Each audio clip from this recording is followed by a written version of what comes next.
చాలా సంతోషం. దేవుని బిడ్డారా, మనం గడిచిన దినాల నుండి దేవుని ప్రేమను గురించిన విషయాలు తెలుసుకుంటున్నాం. ఎఫెసీయులకు రాసిన పత్రిక 3:19 చదువుతున్నాం. జ్ఞానముకు మించిన క్రీస్తు ప్రేమను తెలుసుకున్నటకు మీరు శక్తి గల వారు అవ్వాలని ప్రార్థన చేయుచున్నాను. సంఘం ఎలా ఉండాలంట? జ్ఞానానికి మించిన క్రీస్తు ప్రేమను తెలుసుకునే శక్తి సంఘం కలిగి ఉండాలి. అలా కలిగి ఉండాలంటే సంఘంలో శక్తి కలిగిన వాక్యం వెల్లడి అవ్వాలి అనే విషయం గమనించాలి. అయితే మనం చాలా విషయాలు ధ్యానం చేసుకున్నాం. పేతురు మొదటి పత్రిక 1వ అధ్యాయం 20వ వచనాన్ని ధ్యానిద్దాం. పేతురు మొదటి పత్రిక 1వ అధ్యాయం 20వ వచనం. ఆయన జగత్పునాది వేయబడక మునుపే నియమింపబడిన గాని తన్ను మృతులలో నుండి లేపి తనకు మహిమనిచ్చిన దేవుని ఎడల తన ద్వారా విశ్వాసులైన మీ నిమిత్తము కడవరి కాలమందు ఆయన ప్రత్యక్షపరచబడిన కాగా. దేవునికి స్తోత్రం. ఈ విషయం అంతకు ముందు వారం మనం చదువుకున్నాం. కనుక దేవుని బిడ్డారా, జగత్పునాది వేయబడక మునిపే దేవుడు ఎవరిని ఏర్పరచుకున్నాడు? దేవుణ్ణి మన కొరకు ఏర్పరచుకున్నాడు. దేవుణ్ణి మన కొరకు ఏర్పరచుకున్నాడు, మనం ఆయన కొరకు ఏర్పరచుకున్నాడు. ఇప్పుడు ఇది జగత్పునాది వేయబడక మునిపే అంటే మన పట్ల ఒక ఉద్దేశం కలిగి ఉన్నాడు, మన పట్ల ఒక ఆలోచన కలిగి ఉన్నాడు, ఒక తలంపు కలిగి ఉన్నాడని విన్నాం. సో జగత్పునాది వేయబడక మునిపే మన కొరకు ఎవరిని నియమించుకున్నాడు? ఆయనను జగత్పునాది వేయబడక మునిపే మన కొరకు నియమించాడు. అంటే దేవుడు ఎంత ప్రేమ, తన కుమారుణ్ణి బలిగా అర్పించడానికి జగత్పునాది వేయబడక మునిపే దేవుడు ఆలోచించాడంటే ఎంత ప్రేమ మనందరికీ తెలుసు. ఆయన మన కొరకు ప్రాణం పెట్టెను. ఇందులో ప్రేమ ఉన్నది. అంత ప్రేమ అంటే పునాది వేయబడక మునిపే దేనికి? జగత్తుకి. అంటే దేవుని బిడ్డలారా, మనం ఏ భూమి మీద అయితే ఉన్నామో, ఏ సృష్టిని చూస్తున్నామో, ఈ సృష్టి యావత్తులో ఏది కలగక ముందే, తన జ్ఞానము చేత వీటిని చెయ్యకముందే దేవుడు మన పట్ల ప్రేమ కలిగి ఉన్నాడు. ఆ ప్రేమ కలిగి ఉన్నాడు కనుక ఈ జ్ఞానానికి మించిన ఆయన ప్రేమను తెలుసుకునే వారంగా ఉండాలని ప్రభు మన కొరకు ఈ లేఖనాలు తెలియచేస్తూ ఉన్నాడు. కనుక దేవుని బిడ్డలారా, అపోస్తలులు కూడా తన లేఖనాల యొక్క ఉద్దేశంచే చాలామంది మాట్లాడినట్టుగా వాక్యాల్లో ఉంటాయి. అపోస్తలుల కార్యాలు 2వ అధ్యాయం 23వ వచనంలో, అపోస్తలుల కార్యాలు 2వ అధ్యాయం 23వ వచనంలో దేవుడు నిశ్చయించిన సంకల్పమును, ఆయన భవిష్యత్ జ్ఞానమును అనుసరించి అప్పగింపబడిన ఈయనను మీరు దుష్టుల చేత సిలువ వేయించి చంపితిరి. అపొస్తలుడైన పేతురు లేచి నిలబడి అక్కడున్న వారికి చెప్తున్నటువంటి మాట ఏంటంటే, దేవుడు నిశ్చయించిన ఒక సంకల్పం కలిగి ఉన్నాడు. ఆయన భవిష్యత్ జ్ఞానమును అనుసరించి యేసుక్రీస్తును ప్రభువును అప్పగించడానికి ముందే ప్రణాళిక కలిగి ఉన్నాడు. కానీ ఆయనని మీరు దుష్టుల చేతికి అప్పగించారు అని అపొస్తలుడైన పౌలే భవిష్యత్ జ్ఞానంలో దేవుడు కలిగి ఉన్న ప్రణాళికను తెలియచేస్తూ ఉన్నాడు. అంతేకాదు యేసుక్రీస్తు ప్రభువు కూడా ఈ లోకంలో వచ్చినప్పుడు జరగబోయేది తను వచ్చిన విషయాన్ని కూడా తెలియచేశాడు. చూద్దాం. అది ఇక్కడ మత్తయి సువార్త 20వ అధ్యాయం 28వ వచనంలో, అలాగే మనుష్య కుమారుడు పరిచారము చేయించుకున్నటకు రాలేదు గాని పరిచారము చేయుటకు అనేకులకు ప్రతిగా విమోచన క్రయధనముగా తన ప్రాణమునిచ్చుటకు వచ్చానని చెప్పాను.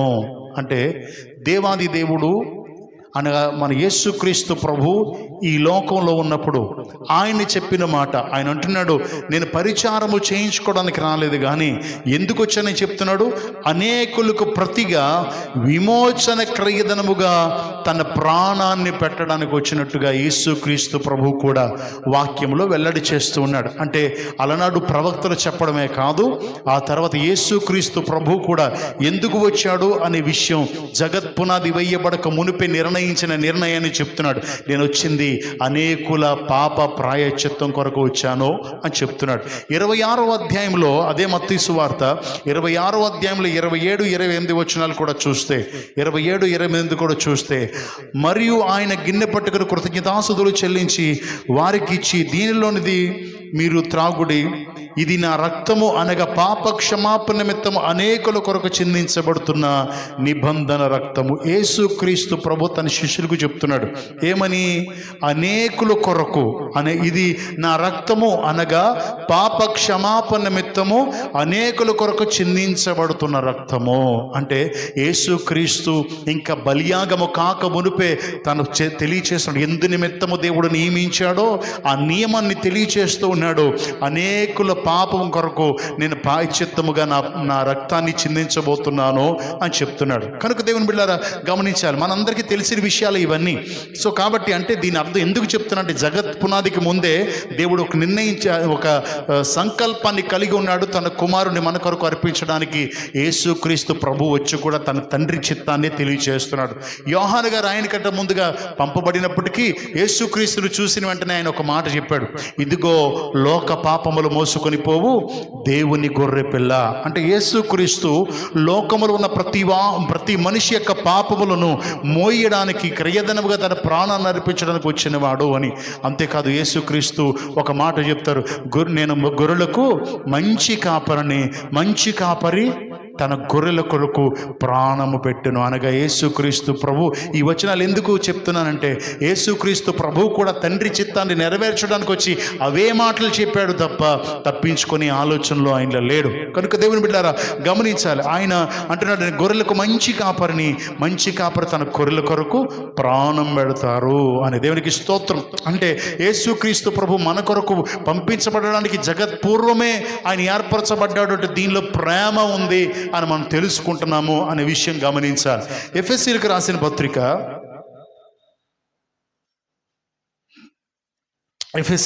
పత్రిక మొదటి అధ్యాయం 11 నుండి చదువుదామండి. 11 నుండి 14 వరకు చదువుదాం. మరియు క్రీస్తునందు ముందుగా నిరీక్షించిన మనము తన మహిమకు కీర్తి కలిగి చేయవలనని దేవుడు తన చిత్త ప్రకారమైన సంకల్పమును బట్టి మనల్ని ముందుగా నిర్ణయించి ఆయన యందు స్వాస్థ్యముగా ఏర్పరచెను.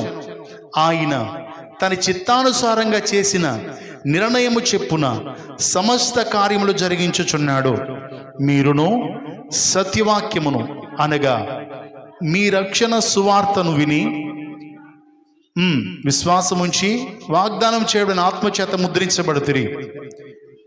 దేవుని మహిమకు కీర్తి కలుగుటకై ఆయన సంపాదించుకొనిన ప్రజలకు విమోచన కలుగు నిమిత్తము ఈ ఆత్మ మనకు స్వాస్థ్యమునకు సంచుకొరువుగా ఉన్నాడు. దేవునికి స్తోత్రం. ఇక్కడ మనం చదువుకున్న దానిలో యేసుక్రీస్తుని మన కొరకు నియమించబడ్డాడు జగత్పూర్వమే అని తెలుసుకుని మనం కూడా జగత్పూర్వమే నిర్ణయించబడ్డాము అని గడిచిన దినాల్లో నేర్చుకున్నాము. ఇక్కడ వాక్యం చెప్తుంది, మరియు క్రీస్తునందు ముందుగా నిరీక్షించిన మనము తన మహిమకు కీర్తి కలగవలనని. మన ద్వారా దేవుని మహిమకు కీర్తి అనగా ఒక తండ్రి బిడ్డలను బట్టి ఎలా గణపరచబడాలని అనుకుంటాడో అలాగే ఆయన బిడ్డలమైన మన ద్వారా కూడా ఆయన గణపరచబడాలి అనే ఉద్దేశము చేత దేవుడు తన చిత్త ప్రకారమైన సంకల్పమును బట్టి మన ముందుగా నిర్ణయించి ఆయన యందు స్వాస్థ్యముగా ఏర్పరచెను. ఇప్పుడు దేవుడు మన ముందుగా నిర్ణయించుకున్నాడు. ఇప్పుడు కాదు మనం ఆ నిర్ణయంలో ఉంది, పుట్టిన తర్వాత కాదని చెప్పాను. జగత్పూర్వమే మనం ఆయన నిర్ణయంలో ఉన్నాము. మనమే కాదు, భూమి మీద ఉన్న ప్రతి ఒక్కరూ తెలుసుకోవలసిన విషయం ఇది. అంటున్నాడు, మనల్ని ఆయనకి స్వాస్థ్యముగా ఏర్పరచెను. ఎవరికి? యేసుక్రీస్తుకి. అందుకే ఎప్పుడైతే ఈ చిత్తాన్ని తెలుసుకున్నామో, దేవుని యొక్క నిర్ణయాన్ని తెలుసుకున్నామో, ఆయన యందు నిరీక్షించామో, మనమందరము ఎవరి నామములో బాప్తీసం పొందాం? మారు మనసు పొంది యేసుక్రీస్తు నామములో బాప్తీసం పొందాం. యేసుక్రీస్తు నామములో బాప్తీసం పొందిన మనమందరము ఆయన స్వాస్థ్యము అయ్యాం, ఆయన సొత్తు అయ్యాం, ఆయన సొత్తైన జనము అయిపోయాం. అంతేకాదు దేవుడే అన్నాడు, మీరు మీ సొత్తు కారు, మీరు వెలపెట్టి కొనబడిన వారు, మీరు నా సొత్తు అన్నాడు. ఎప్పుడైతే క్రయధనముగా యేసయ్య తన ప్రాణాన్ని పెట్టి మనం కొనేసుకున్నాడో, మనం ఎవరి సొత్తు అయ్యాం? దేవుడు మనల్ని సొత్తుగా చేసుకున్నాడంట. ఇప్పుడు ఆయన సొత్తు అయ్యాం కదా, ఆయన సొత్తు అయిన వారు ఎవరికి ఉపయోగపడాలా? ఇప్పుడు మీ స్వాస్థ్యం ఉంది, మీకు ఆస్తి ఉంది, లేదా మీకు దేవుడు ఇచ్చిన సమస్తం ఉంది, అది ఎవరికి ఉపయోగపడుద్ది? మీకే ఉపయోగపడుద్ది, మీ వాడుకోవడానికి ఉపయోగపడుద్ది, పక్కోళ్ళకి ఉపయోగపడదు కదా. అలాగే మీది ఎలాగైతే మీకు ఉపయోగపడడం న్యాయమో, అలాగే దేవుని స్వాస్థ్యము దేవునికి ఉపయోగపడడం న్యాయమో. అంటే ఎందుకొరకు నియమించుకున్నాడు స్వాస్థ్యంగా? ఆయన మహిమకు కీర్తి. అంటే మన ద్వారా క్రైస్తవుడు అంటే ఇలా ఉండాలా, క్రీస్తు బిడ్డలు అంటే ఇలా ఉండాలా, ప్రేమ అంటే ఇదా, నిరీక్షణ అంటే ఇదా, లేదా ఇంకా చాలా సాత్వికం అంటే ఇలా ఉంటుందా అని మన ద్వారా తన గుణగణాలు ప్రచురించు నిమిత్తము మనం ఏర్పరచబడిన స్వాస్థ్యము. దేవునికి స్తోత్రం. కనుక దేవుని బిడ్డలారా గమనించాలి, మనం ఆ విధంగా ఉన్నామా లేదా అని ఆలోచన చేసుకోవాలి. మనలో చాలామందికి ఆయన మహిమ కలిగే విధంగా మనం ఉండడం లేదు. మన ఇష్టానుసారంగా మనం సాగిపోతుంటాం, మన చిత్తానుసారంగా సాగిపోతూ ఉంటాం. మనం ఆయన పోలికలో చేసుకోవాలని దేవుడు ఆశపడి ఆయన స్వాస్థ్యంగా చేసుకున్నాడు. మనకి ఆయన పోలికనిచ్చాడు. ప్రారంభంలోనే ఎవరి పోలిక మనది? ఎవరి పోలికలో చేసుకున్నాడో? దేవుని పోలికలో చేసుకున్నాడు. కానీ మనం ఎవరి పోలికలోకి మారిపోతున్నాం? మనం లోక సంబంధమైన హీరోల పోలికలోకో లేదా లోక సంబంధమైన ఏదో క్రికెటర్లో ఫ్యాన్స్ ఎవరిని మనం అభిమానిస్తున్నామో వారి పోలికలోనికి మారిపోతున్నాం. అంటే ఎవరు బాగా ఉన్నారో వారి పోలిక మనకి తీసుకోవాలనే ఆలోచన. కానీ మన తండ్రి ఎవరు, మనకి అసలు సమస్తని విమోచకుడు ఎవరు, మనకు దేవుడు ఎవరు అనే విషయాన్ని, మనల్ని ప్రేమించేది ఎవరు అనే విషయాన్ని గమనించలేకపోతున్నాం. ప్రస్తుత క్రైస్తవులందరూ కూడా ఎవరిని చూపిస్తున్నారు? సేవకులతో సహా సినిమా హీరోలు చూపిస్తున్నారు కదా. సినిమా హీరో లాంటి డ్రెస్సులు, సినిమా హీరో లాంటి కట్టింగ్లు, ఆ గెడ్డాలు, అవి మీసాలు, తర్వాత అన్నీ కూడా. సో దేవుని బిడ్డలారా ఆలోచన చేయాలి. మనం చూపించాల్సింది వారిని కాదు, చూపించాల్సింది దేవుణ్ణి. దేవునికి స్తోత్రం. ఆయన తన పోలికలో మనం చేసుకున్నాడు.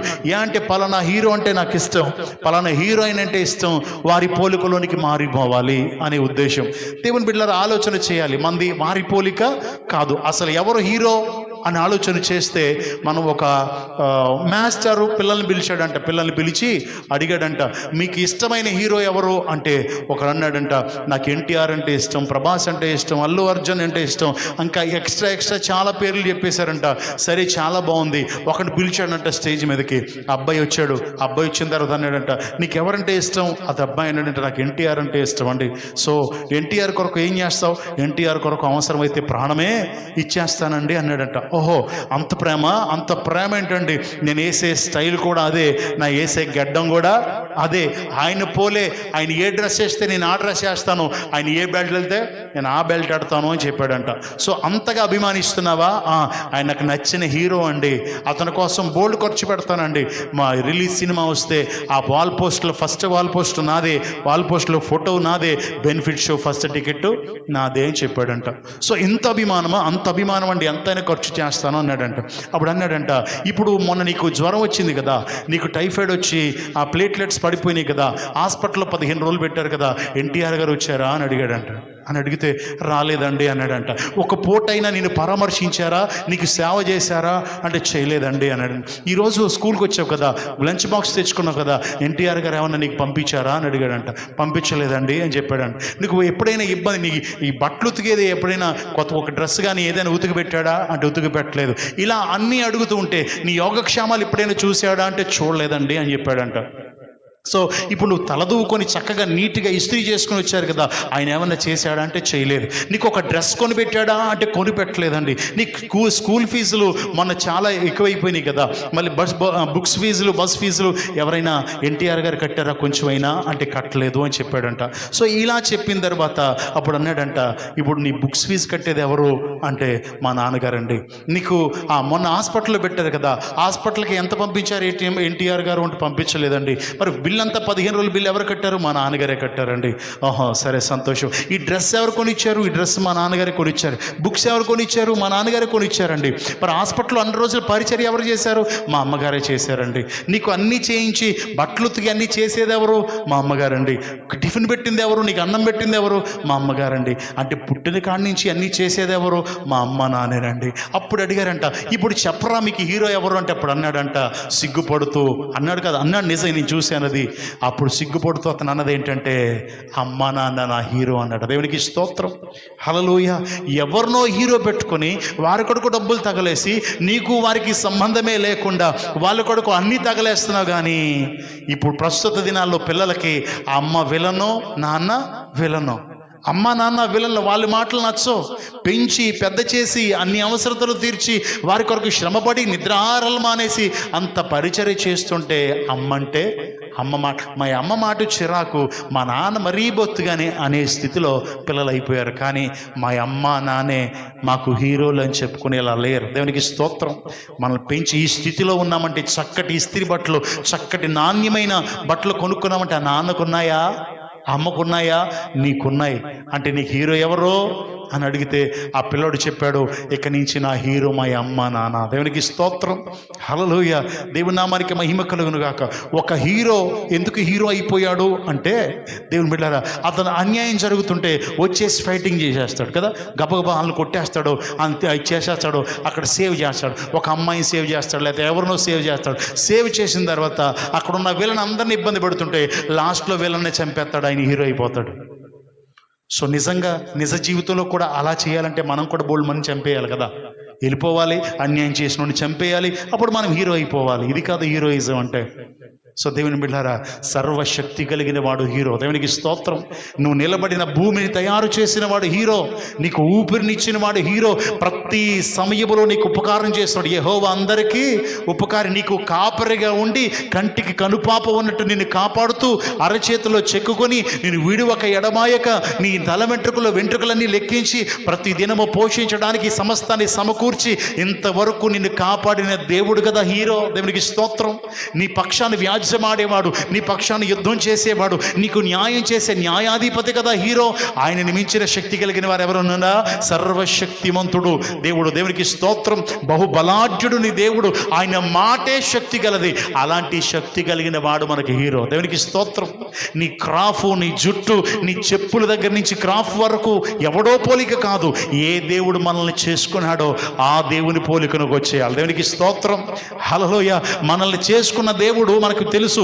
ఆయన ప్రేమను తెలుసుకుంటే ఎవరి పోలికలో ఉంటాం మనం? ఎవరి పోలిక? హీరోయిన్ పోలికలోకి వెళ్ళాం, హీరోల పోలికలోకి వెళ్ళాం. మనల్ని ప్రేమించిన ప్రేమ స్వరూపుడైన దేవుని పోలికలోకి వెళ్తాం. దేవునికి స్తోత్రం. తల్లిదండ్రులు కూడా ఎవరిని చూపించాలా? ప్రేమే చూపించాలా. తల్లిదండ్రులు వెంబడించాలని బిడ్డలకు అనిపించాలా. సో అలా తల్లిదండ్రులు కూడా బిహేవ్ చేస్తూ ఉండాలి. దేవునికి స్తోత్రం, హల్లెలూయా. కాబట్టి దేవుని బిడ్డలారా, మనం జాగ్రత్తగా గమనిస్తే దేవుడు మనల్ని తన పోలికలో చేస్తే సాతాను మన పోలికలు మార్చేసి హీరోల పోలికలోకి తీసుకొచ్చేస్తుంది కదా. కొన్ని సంఘాల్లోకి వెళ్తే వారి జుట్లు, వారు వేసే యాషాలు, వాళ్ళందరూ చూస్తే వారు ఎవరికి భయపడతారు తెలుసా? మనకు భయపడతారు కానీ దేవునికి భయపడరు. మన జగన్పేట నుంచి వెళ్తున్నాను, బాబుగాడికి క్యారేజ్ ఇవ్వాలని ఒక పాస్టర్ గారు అమ్మాయి నాకు ఎదురొచ్చింది. ఎక్కడ చూశానా అనుకున్నాను. నన్ను చూసి గరక్కని వెనక్కి తిరిగిపోయి ఫ్రెండ్స్తో ఏదో మాట్లాడుతుంది. ఏమి తిరిగిందంటే ఆవిడ ఎలా తయారైందో చూస్తానేమో అని భయం. లిప్స్టిక్లు రాసి చాలా ఇదిగా ఉంది. అంటే నేను వెళ్తూ సడన్గా చూశాను, చూడాలని కాదు. అంటే ఎవరికి భయపడుతుంది?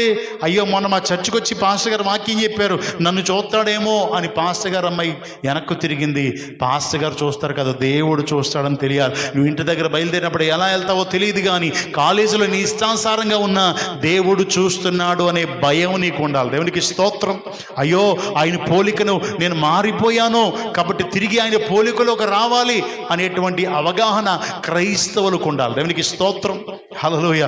ఆయన పోలికలోనికి మార్చబడ్డానికి మాత్రం ఇష్టపడం, కానీ మనకిష్టానుసారంగా ఎవరెవరో పోలికో. నిజమే కదా, ఆ క్రికెటర్ పోలికలోకి వెళ్ళిపోతావు, ఇప్పుడు హీరో పోలికలోకి వెళ్ళిపోయావు. ఆ హీరో ఏమన్నా నీకు సాయం చేశాడా? ఆ హీరో నిజంగా కొట్టాడా? నిజంగా సాయం చేశాడా? అక్కడ ఆపదలో ఉన్నామని ఆదుకున్నాడు? లేదు, అదంతా డూబు, జస్ట్ అది యాక్షన్ మాత్రమే.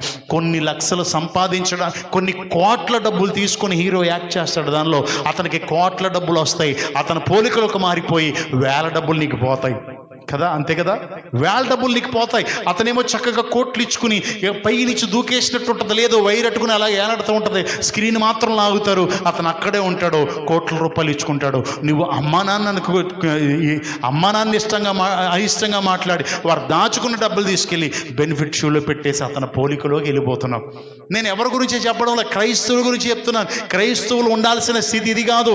ఏ దేవుడు నీకు హీరోనో, ఏ దేవుడు నీకు జన్మనిచ్చాడో అతన్ని జ్ఞాపకం చేసుకోవాలి. దేవునికి స్తోత్రం. అంటే తల్లి గర్భములుండి ఇంతవరకు మనల్ని కాపాడిన వాడు మన దేవుడు కనుక ఆయన పోలికలోనికి రావడానికి ఇష్టపడాలి.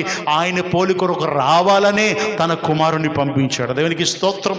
ఆయన మహిమకు కీర్తి కలగాలని, ఆయన సంపూర్ణతలో మనం కూడా పరిపూర్ణులు కావాలని కదా ఆయనను పంపించింది. ఈ విషయాన్ని మర్చిపోయి, ఈ విషయాన్ని విడిచిపెట్టేసి, సత్యమును గ్రహించక, సత్యవాక్యమునికి అవగాహన చేసుకోక మనం మన బిడ్డలను కూడా ఎలా తయారు చేస్తున్నాం? ఒక పెళ్ళి వచ్చిందంటే అర్థమైపోద్ది మన ఆత్మీయత ఏంటో. మన బిడ్డల్ని లోకం కంటే ఎక్కువ తయారు చేస్తాం మనమే. బొగ్గ కది రాసుకో, రెప్ప కది రాసుకో, కంటి కది రాసుకో, పెదాలకి ఇది రాసుకో, మనమే తయారు చేస్తున్నాం. సో వాళ్ళు మళ్ళా దేవుని పోలికలోకి ఎలా వస్తారు? అక్కడ వెంటనే ఎవరో ఒకరు చూసి హీరోయిన్లా ఉన్న వంటలోకి నేను ఇలాగే ఉండాలనుకుంటుంది కదా. ఇప్పుడు నేను ఈరోజు హాఫ్ హ్యాండ్స్ వేసుకున్నాను, మీరు ఎవరు చాలా హ్యాండ్సమ్గా ఉన్నారండి హాఫ్ హ్యాండ్స్లో అన్నారనుకో, ఇంకా నేను హ్యాండ్సమ్గా కనబడాలని ఏం చేస్తాను? అన్నిటి చేతులు నరికేస్తాను. ఇంకా నేను ఎలా ఉండాలా? హ్యాండ్సమ్గా ఉండాలా. సో దేవుని బిడ్డలారా, ఇది పక్కల నుంచి వచ్చింది, దాన్ని మనం తీసుకోవడానికి వీల్లేదు. అలా మనం తయారు చేయడం కూడా వీల్లేదు. మన బిడ్డలను అలాగా తయారు చేయకూడదు. సో కాబట్టి పోయినప్పుడు పాస్టర్ గారు అమ్మ ఎవరికి భయపడుతుంది? పాస్టర్ గారికి భయపడుతుంది. పాస్టర్ ఎవడండి అసలు? దేవుడు ఎన్నుకొని ఒక సంఘానికి నియమించబడ్డాడు. పేరుకి ఇంకొకరిని పెట్టుకోగలిగిన శక్తి కలిగిన దేవుడు. కానీ నువ్వు భయపడాల్సింది నిన్ను పోలి తన పోలికలో చేసుకున్న దేవునికి. సో ఇప్పుడు చక్కగా మీరు క్రాఫ్ వేసి రెడీ చేసిన తర్వాత, ఎగ్జాంపుల్, మీరు చక్కగా మీ అమ్మాయిని తయారు చేశారు, పెళ్ళికి వెళ్తున్నాం, చక్కగా లంగావాణి వేసి చక్కగా జడేసి మీరు పంపించారనుకోండి. ఆ పెళ్లిలో సడన్గా మీరు చూసేపాటికి మీ పిల్ల పోలిక మారిపోయింది. లిప్స్టిక్లు అన్నీ వచ్చేసినాయి, మిడ్డీ వేసేసింది, ఆ రకరకాల చూస్తే సినిమాలో ఉండే వల్ల తయారైపోయింది. నీకు బాధ అనిపిస్తుందా? సో అలా దేవుని పోలికను మార్చేసుకోవడం వల్ల దేవునికి కూడా బాధ అనిపిస్తుంది. కానీ మనం అర్థం చేసుకోం, మన ఇష్టానుసారంగా నడుచుకోవడానికి ఇష్టపడతాం. కానీ దేవుని బిడ్డలమైన మనం ఆయన మహిమకు కీర్తి రావాలి. మనం ఏంటి ఇంత సింపుల్గా ఉన్నారు అంటే, క్రైస్తవులా చూసిన వెంటనే అడగాలండి, మీరు క్రైస్తవులా అని. ఆ విధంగా ఉండాలి మనం. దేవునికి స్తోత్రం. హల్లెలూయా. నువ్వు క్రైస్తవుడవా అనే విధంగా ఉండకూడదు. అలా ఉన్నారు ప్రస్తుతం. కాబట్టి దేవుని బిడ్డలారా గమనించాలని యేసుక్రీస్తు పేర మీకు మనవి చేస్తున్నాను.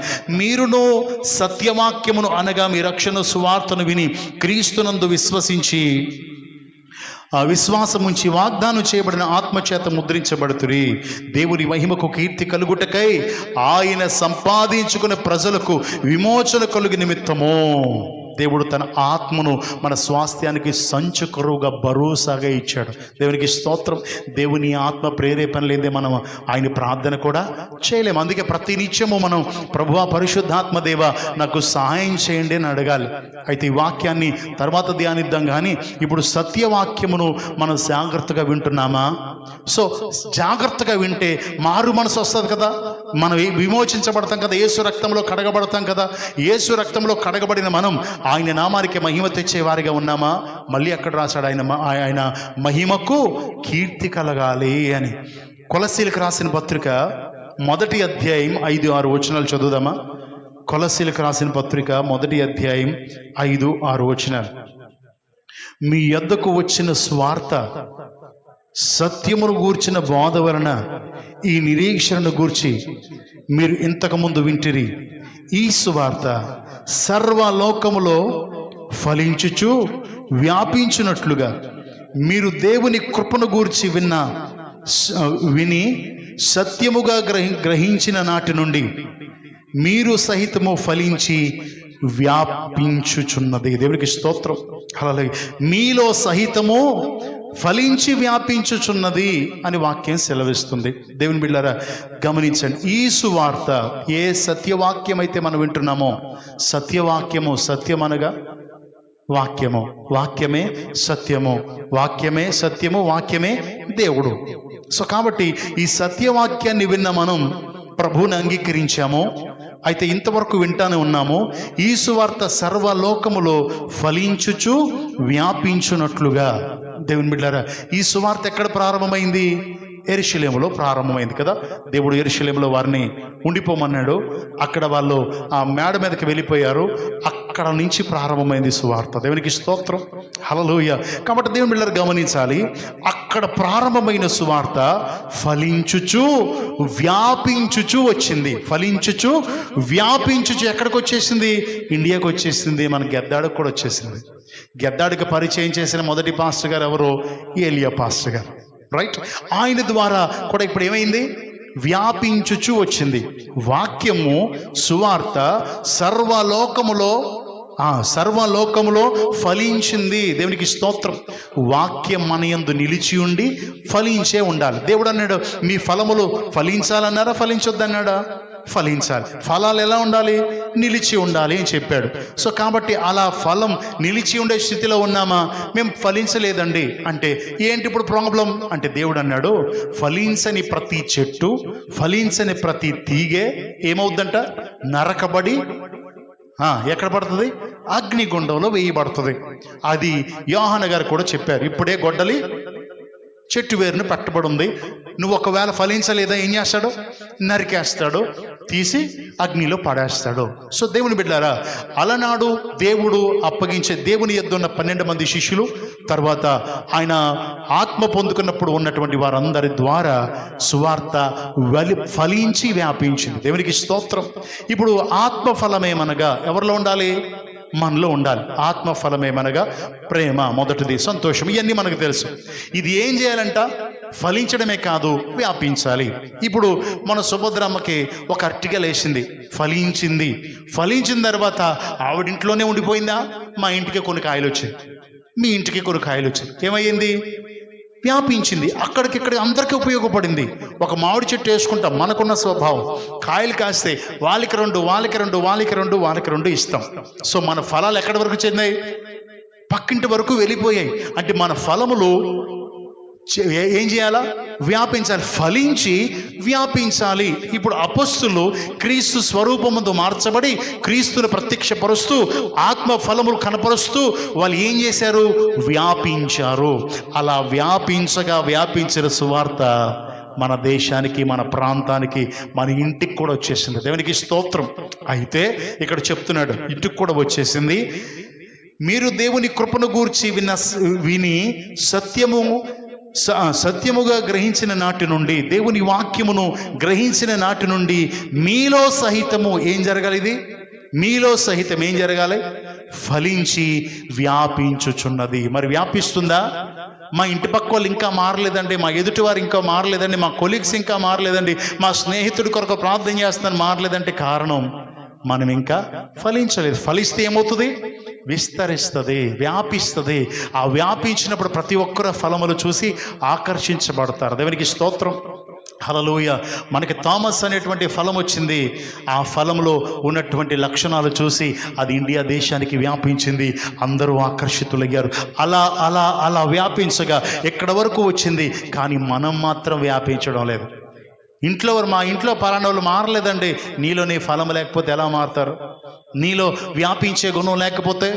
దేవుని బిడ్డారా, ఎందుకంటే ఎప్పుడైతే ఫలిస్తామో, ఇందాక చదివాం కదా, ఆత్మను మనకు ఎలాగిచ్చాడంట? సంచకరువుగా ఇచ్చాడు. ఆత్మ మనకు భరోసాగా ఇచ్చాడు. మనకి భరోసాగా ఇచ్చినప్పుడు ఈ ఆత్మ ఏం చేస్తుంది తెలుసా? విస్తరింపచేస్తుంది. మనకందరికీ తెలుసు, అపోస్తుల కార్యాల్లో 1:8 ఉంటుంది, పరిశుద్ధాత్మ మీ మీదకి వచ్చినప్పుడు మీరు శక్తి నొందుదురు. శక్తి నొంది ఇంట్లో కూర్చుందరు. శక్తి నొంది యెరూషలేములోను, యూదయ, సమరయ, బూదిగంతముల వరకు సాక్షులై ఉంటారంటే ఈ సాక్ష్యం బూదిగంతములు వ్యాపిస్తుంది అనేది కదా అర్థం. అంతే కదా. ఇప్పుడు మీరు ఏమవుతారంటే పరిశుద్ధాత్మ పొందుకుంటారో, ఇంట్లోనే కూర్చుని ఏసినైనా తండ్రి ప్రభు అనరు. నిజంగా నువ్వు ఆత్మపూర్ణుడవైతే, పరిశుద్ధుడవైతే, పవిత్రుడవైతే నీవు దేవునికి సాక్షివై ఉంటావు. యెరూషలేములో మాత్రమే కాదు, యెరూషలేములో పరిశుద్ధాత్మను పొందుకున్నావు, అక్కడ మాత్రమే కాదు, వ్యాపిస్తావు అని అర్థం. దేవునికి స్తోత్రం. యూదయ, సమరయ, బూదిగంతముల వరకు నువ్వు సాక్ష్యాన్ని వ్యాపింప చేస్తావు అన్న వాక్య ప్రకారంగా ఈ వాక్యం మనలో ఫలించడమే కాదు, ఏం చేయాలి? వ్యాపించే విధంగా ఉండాలి. దేవునికి స్తోత్రం. వినేసాము, వెళ్ళిపోయాము, ఏదో వచ్చాము, విన్నాము, వెళ్ళిపోయామంటే సరిపోదు. ప్రియమైన దేవుని బిడ్డలారా, ఆ వాక్యం మనలో ఏముండాలి? ఫలించాలంటే ఆ వాక్యానుసారమైన జీవితం మనకు కనబడాలి. మామిడి ట్యాంక్ వేసాం, మామిడి చెట్టు నాటం, ఏం కాయ వస్తుంది? మరి వాక్యాన్ని మనలో నాటుకున్నా ఏం కనబడాలి? వాక్యమే కనబడాలి. వాక్యం అంటే, వాక్యానుసారమైన జీవితం అంటే క్రీస్తు స్వరూపమే కదా, క్రీస్తు చూపించిన అడుగుజాడలే కదా, వాక్యమే దేవుడు కదా, అలా కనబరచాలి కదా. ఆలోచన చేయండి. అలా లేదు. కానీ పూర్వమందు అలా ఉన్నారు, అలా జరిగింది. కానీ నేటి దినాల్లో కూడా జరగడం లేదంటే వాక్యాన్ని సరిగా అర్థం చేసుకోక, వాక్యాన్ని సరిగా గ్రహించలేక, విమోచించబడిన వారు ఆయన సొత్తు అయిన వారు పరిశుద్ధపరచబడి, పవిత్రపరచబడి ఆయన కొరకు వ్యాపించాలి, ఫలించి వ్యాపించాలనే ఆలోచన లేదు. ఈ భూమి మీద వ్యాపించాలనే ఆలోచన మాత్రం ఉంది. ఎక్కడ కొన్నామా, అక్కడ కొన్నామా, అక్కడ తెచ్చామా, ఎక్కడ చేసామా, ఈ ఆలోచన ఉంది. కానీ మన సాక్ష్యం ఫలించిందా లేదా, ఫలభరితంగా ఉన్నామా లేదా, అనేక మందికి మాదిరికరంగా ఉన్నామా లేదా అనే ఆలోచన లేని వారుగా ఉంటున్నాం. కనుక దేవుని బిడ్డలారా, అపోస్తలుడైన పౌలు తిమోతికి చెప్తున్నాడు 2వ పత్రికలో, 2:16 ఈ విధంగా చెప్తున్నాడు. 2:16 తిమోతికి రాసిన 2వ పత్రిక 2వ అధ్యాయం 15వ వచనం. దేవుని ఎదుట యోగ్యునిగాను సిగ్గుపడనక్కర్లేని పనివానిగాను సత్యవాక్యములు సరిగా ఉపదేశించువానిగాను నిన్ను నీవే దేవుని ఎదుట నిన్ను నీవే దేవునికి కనపరచుటకు జాగ్రత్త పడము. దేవునికి స్తోత్రం, హల్లెలూయా. కనపరుచుకొనుటకు జాగ్రత్త పడము అని వాక్యం సెలవిస్తుంది. దేవుని బిడ్డలారా, అపోస్తలుడైనటువంటి పౌలు తిమోతికి అంటున్నాడు, ఇదిగో నీవు యోగ్యుడవై ఉండాలి. మొట్టమొదట ఏముండాలా? మన సాక్ష్యం విస్తరించాలంటే ఎలా ఉండాలా? యోగ్యత. వచ్చే వారం బల్లారదుల్లో పాలుబొమ్మలు పంచుకుంటాం. బల్లారదుల్లో పాలుబొమ్మలు పంచుకున్నప్పుడు ఎలా ఉండాలి? యోగ్యత అంటే ఏ అపవిత్రత, ఏ అపరిశుద్ధత లేనివాడై, పరిశుద్ధుడై, యథార్థవంతుడై, నమ్మకస్తుడై, దేవుడు చెప్పినట్టుగా ఉన్నవాడై, ఆత్మానుసారంగా నడుచుకునేవాడై ఉండాలి. ఇది యోగ్యత అని ప్రతి వారం మనం చెప్పుకుంటున్నాం. అలా యోగ్యత ఉండాలంట సిగ్గుపడనక్కర్లేని పనివానిగాను. అంటే దేవుని పని విషయంలో ఏం పడకూడదు? సిగ్గుపడకూడదంట. దేవునికి స్తోత్రం. మనం క్రైస్తవులని చెప్పుకోవడానికి సిగ్గు కొంతమందికి. ఎందుకంటే మనలో ఆ లక్షణాలు, ఆ గుణగణాలు ఉండవు. ఎప్పటి నుంచో ప్రభువుని అంగీకరిస్తాం కానీ ప్రార్థన కూడా రాదు. ఒక ఆయన ఎప్పటి నుంచో దేవుని సన్నిధిలో ఉంటాడు. ఆయనకి సాక్ష్యం ఇస్తే చెప్తాడు, వాక్యం ఇస్తే చెప్తాడు, ప్రార్థన ఇస్తే చేయడు. పాస్టర్ గారిని ప్రార్థనకి ఇవ్వకుండా ప్రార్థన ఇస్తే బయటికి వెళ్ళిపోతానంటాడు ఆయన. అంటే ఏం రాదు? ప్రార్థనే రాదు. సో ఉపయోగం ఏముంది? ప్రార్థనే దేవునితో మాట్లాడడం కదా. ప్రార్థన చెయ్యండి చెయ్యండి చేయండి అని దేవుడే చెప్పాడు కదా. కనుక దేవుని బిడ్డలారా గమనించాలి, సిగ్గుపడనక్కర్లేని పనివానికి ఏ విషయంలో కూడా సిగ్గుపడే వారిగా ఉండకూడదంట. సత్యవాక్యములు సరిగా ఉపదేశించే వారిగా ఉండాలంట. అంటే ఇప్పుడు చెప్తున్న ఈ వాక్యము ఎలాగ సత్యము ఉన్నట్టుగా మాట్లాడడానికి మనం సిద్ధంగా ఉండాలి. సత్యవాక్యములు సరిగా బోధించేవాడిగా ఉండాలి. ఇలా ఉండడం ఎవరి ఎదుట కనబడాలి? దేవుని ఎదుట కనబడాలంట. దేవునికి స్తోత్రం. సత్య సువార్త ఇప్పుడు పాస్టర్ గారు ఒక్కరే చేయాలా? సంఘం అంతా చేయొచ్చా? అమ్మా, అందరూ చేయొచ్చా? పాస్టర్ గారు ఒక్కరే చేయాలా? అందరి మీద బాధ్యత ఉంది. కనుక సత్యమును ఉన్నట్టుగా చెప్పడానికి మనం అందరం సిగ్గుపడకూడదు, యోగ్యులమై ఉండాలి.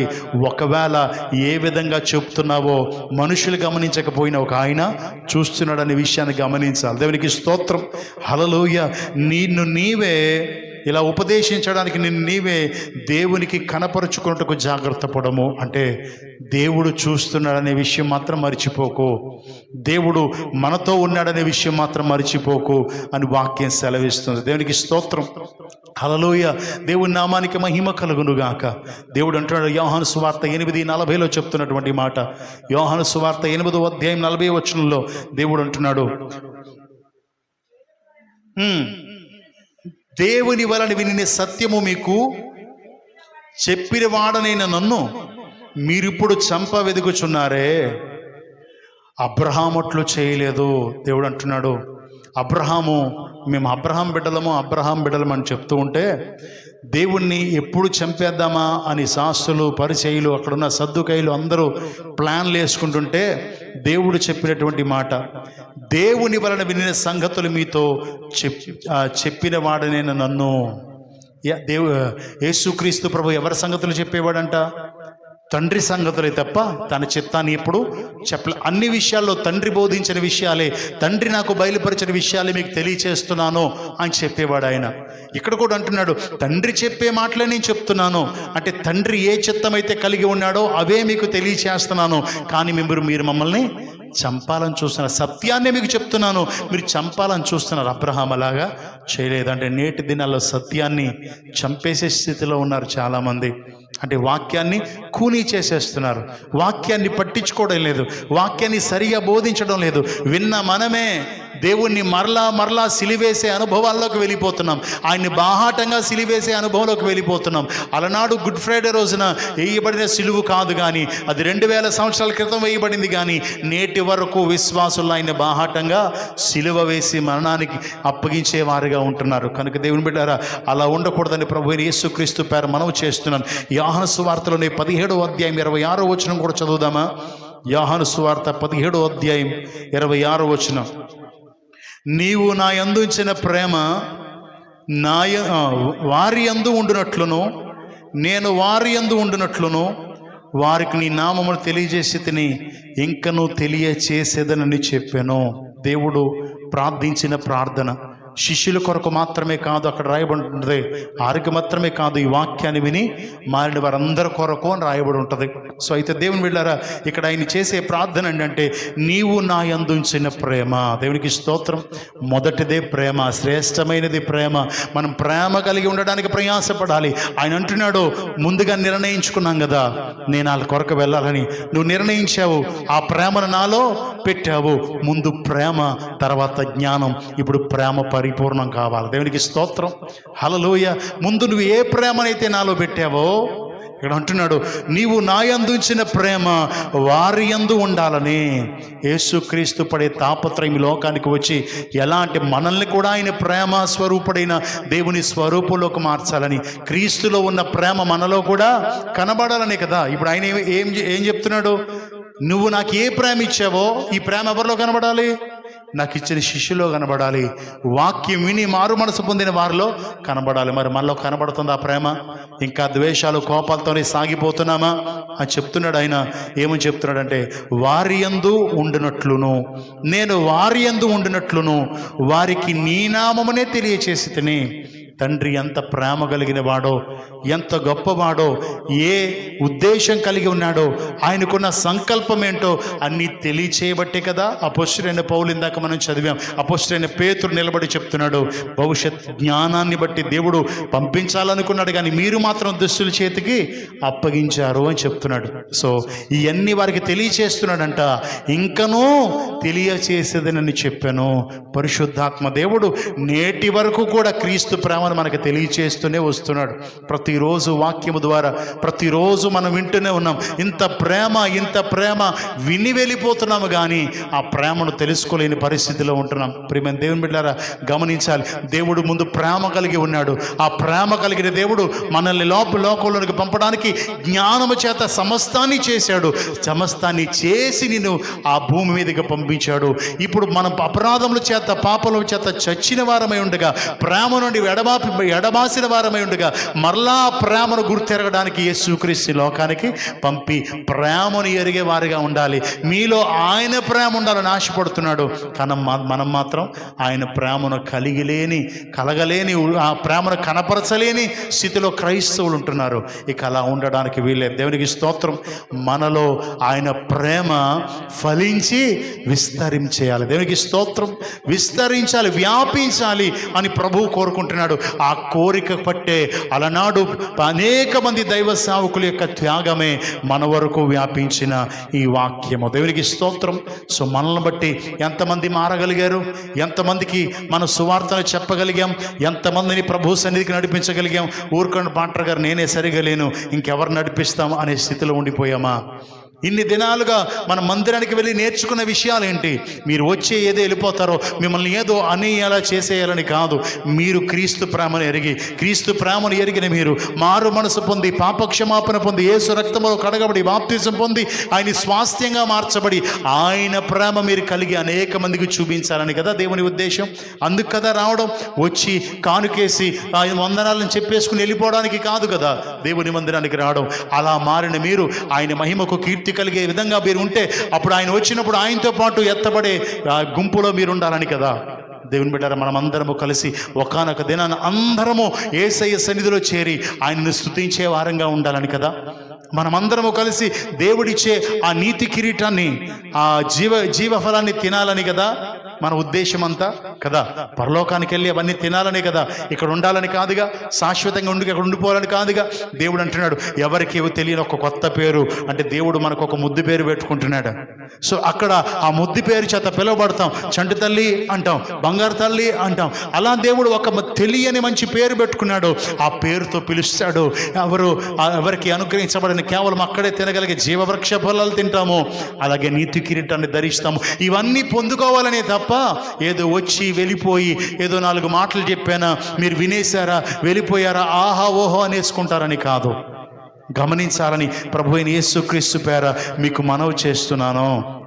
ఈ విషయాలని జాగ్రత్తగా గమనించాలని ప్రభు పేరు మనవి చేస్తున్నాను. ఆ ప్రేమ మనలో ఉండాలి అని దేవుని యొక్క ఉద్దేశం. మనలో ఉండాలి. సో ఇంకా వాటి గురించి ఇంకా తెలియచేయాలి అని దేవుడు ప్రతి వారం మనతో మాట్లాడుతున్నాడు, ప్రతి చోట మాట్లాడుతూ ఉన్నాడు. బైబిల్ అంతా కలిపి ప్రేమే కదా. దేవునికి స్తోత్రం, హల్లెలూయా. కాబట్టి దేవుని బిడ్డలారా గమనించాలని ప్రభు అయిన యేసుక్రీస్తు పేర మనవి చేస్తున్నాను. ఎఫెసీయులకు రాసిన పత్రిక 2వ అధ్యాయం 2వ వచనం చదువుదామా? ఎఫెసీయులకు రాసిన పత్రిక 2వ అధ్యాయం 2వ వచనం. మీరు వాటిని చేయించు వాయుమండల సంబంధమైన అధిపతిని అనగా అవిధేయులైన వారిని ఇప్పుడు ప్రేరేపించు, శక్తికి అధిపతిని అనుసరించి ఈ ప్రపంచ ధర్మము చొప్పున మునుపు నడుచుకుంటురి. ఇప్పుడైతే అలాగా ఉండొద్దు. దేవునికి స్తోత్రం, హల్లెలూయా. మునుపు ఏ ధర్మము చొప్పున నడుచుకుంటే? ప్రపంచ ధర్మము చొప్పున. మనకొక కట్టుబాటు, మనకొక సాంప్రదాయం, మనకొక పద్ధతి, మనకొక నియమం ఇలా ఉండేవి. వాటిని అనుసరించి నడుచుకునే వాళ్ళం. మీ అందరికీ తెలుసు, ఇంకా వివరించాల్సిన అవసరం లేదు, చాలాసార్లు చెప్పేసుకున్నాం. సో అయితే ఇప్పుడు అలా ఉండడానికి వీలు లేదు అని వాక్యం సెలవిస్తుంది. దేవునికి స్తోత్రం, హల్లెలూయా. దేవుని నామానికి మహిమ కలుగును గాక. మరి అలా మనం ఉండకుండా ఇప్పుడు ఎలా ఏమవ్వాలి? క్రీస్తు ప్రేమను ఎరిగే వారంగా ఉండాలి. దేవునికి స్తోత్రం. అంటే జ్ఞానానికి మించిన క్రీస్తు ప్రేమను మీరు తెలుసుకోవడానికి ఇప్పుడు ఏం కావాలి? మీకు శక్తిమంతులు అవ్వాలి. దేవునికి స్తోత్రం. క్రీస్తు ప్రేమ తెలిసింది, ఇది జ్ఞానానికి మించిందని అర్థమైంది. ఇప్పుడు అది తెలుసుకోవడానికి ఇప్పుడు మనకేం కావాలా? శక్తి కావాలా? ఆ శక్తి మనందరికీ తెలుసు. దేవుడు అన్నాడు, పరిశుద్ధాత్మ మీ మీదకి వచ్చినప్పుడు మీరు శక్తిమంతులు అవుతారు, అప్పటి వరకు మీరు వేచి చూడండి అని యోహాను సువార్తలో చెప్పాడు. సో అపొస్తలుల కార్యాల్లో కూడా రాయబడింది, ఇందాక చెప్పాం 1:8 పరిశుద్ధాత్మ మీ మీదకి వచ్చినప్పుడు మీరు శక్తిమంతులు అవుతారు. ఆ శక్తిమంతులు అవునప్పుడు క్రీస్తు ప్రేమను అర్థం చేసుకుంటారు. క్రీస్తు ప్రేమను అర్థం చేసుకున్న మీరు ఫలించి వ్యాపిస్తారు. దేవునికి స్తోత్రం, హల్లెలూయా. ఈ శక్తిని గురించి ఇంకా చాలా విషయాలు మనం నేర్చుకోవాలి. అయితే వచ్చే వారం దాన్ని నేర్చుకుందాం. శక్తివంతులం అవుదాం. శక్తివంతులమై అపవాది వేసే ప్రతి తంత్రాన్ని ఎదిరించి క్రీస్తు ప్రేమను కలిగి అనేక మందికి క్రీస్తు ప్రేమను పంచుదాం. మళ్ళీ చెప్తున్నాను, ఈ లోకంలో హీరోలు చంపడం నేర్పిస్తారు, దొంగతనాలు నేర్పిస్తారు సినిమాల్లో కదా. అలా అంటే ఆ కొట్టుకోటాలు వెయ్యా ఉంటే తప్ప ఏం కాదు. మన హీరో ప్రేమ నేర్పిస్తాడు. దేవునికి స్తోత్రం. ప్రేమించడం, సాత్వికం, దీర్ఘశాంతం, దయాలత్వం, మనకి దేవుని యొక్క గుణగణాలు నేర్పిస్తాడు. ప్రేమించడం నేర్పిస్తాడు. దేవునికి స్తోత్రం. ఆయన సర్వశక్తిమంతుడు, సర్వాధికారి అయిన దేవుడు. ఆయనకి అసాధ్యమైంది ఏది లేదు. అలాంటి గొప్ప దేవుడు మన దేవుడు. ఆయన పోలికలో మారడానికి ఇష్టపడదాం. చిన్న ప్రార్థన చేద్దాం, కళ్ళు మూసుకుందాం. వచ్చే వారం మరికొన్ని విషయాలు ధ్యానం చేద్దాం. అయితే దేవుని బిడ్డలారా కళ్ళు మూసుకొని చిన్న ప్రార్థన చేద్దామా? కళ్ళు మూసుకొని చిన్న ప్రార్థన చేద్దామా? జ్ఞానానికి మించిన క్రీస్తు ప్రేమ నాకు కావాలి. యేసయ్యా, నన్ను నీ మహిమకు కీర్తి కలగాలని తయారు చేసుకున్నారు, కానీ మేము మా ఇష్టానుసారంగా బ్రతుకుతున్నాం, మా చిత్తానుసారంగా బ్రతుకుతున్నాం. కానీ మీకు నచ్చినట్టుగా, మీకు మెచ్చే విధంగా, మీ నామానికి ఘనత తెచ్చే విధంగా మేము జీవించలేకపోతున్నాం. క్షమించండి అయ్యా. అడుగుదామా? ఒక చిన్న ప్రార్థన